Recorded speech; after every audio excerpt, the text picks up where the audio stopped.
Wisdom Publications is extremely happy to be publishing this new book, Freedom Through Correct Knowing.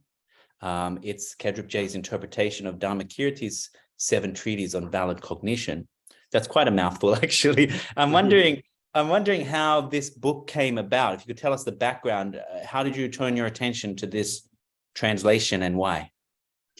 We in Sera Je Monastery, Sera Je Monastic University in South India, we worked on a project to train monks from the Geshe curriculum to become translators, to give talks, to attend dialogues, interfaith kind of meetings. So we have to work on their English presentation skills as well as translation skills. So we started in the monastery. And then I think it was about 2013 that His Holiness knew about this project, and His Holiness was very pleased with this development, because next to the curriculum where the monks normally engage in the formal studies.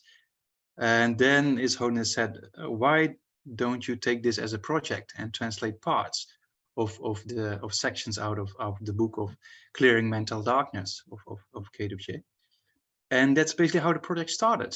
Because, yeah, as you know, we cannot say no to His Holiness. So, yeah. So in that way, we made it a project of the translation department.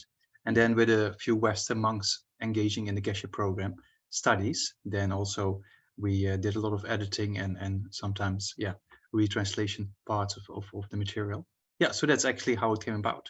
Thank you for that. So actually, this project has His Holiness's blessing and indeed His Holiness's direction in some sense. Yes, that's correct. Because His Holiness initially mentioned it, that will be a good project for this particular translation department, and then just focus also on the main sections His Holiness indicated, and then in particular the sections on awareness and knowing, right? The section about the mind and the divisions of the mind and the various types of mind.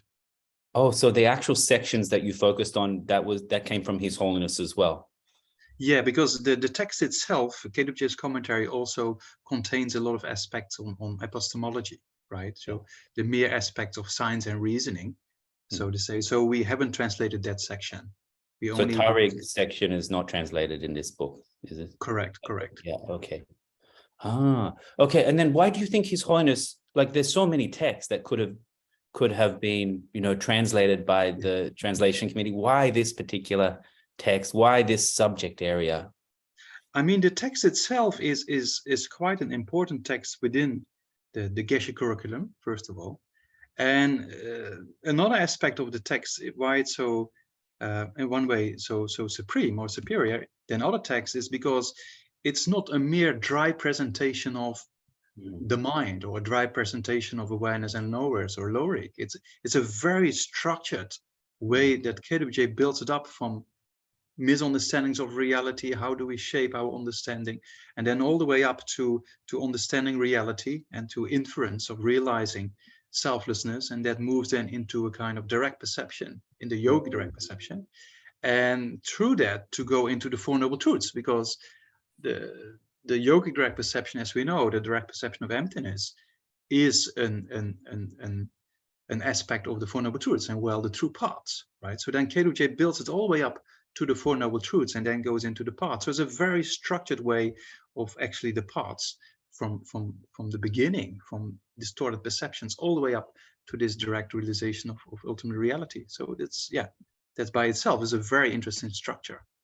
I think that's an important point, that this is just not just a text on epistemology. It's actually a process of psychological development, if you will. Correct. But then especially, you should say, in psychological development within the Buddhist path, right? Within the path all the way up to liberation and enlightenment. So it's a very, and that makes the text itself like not really just a dry presentation of consciousness.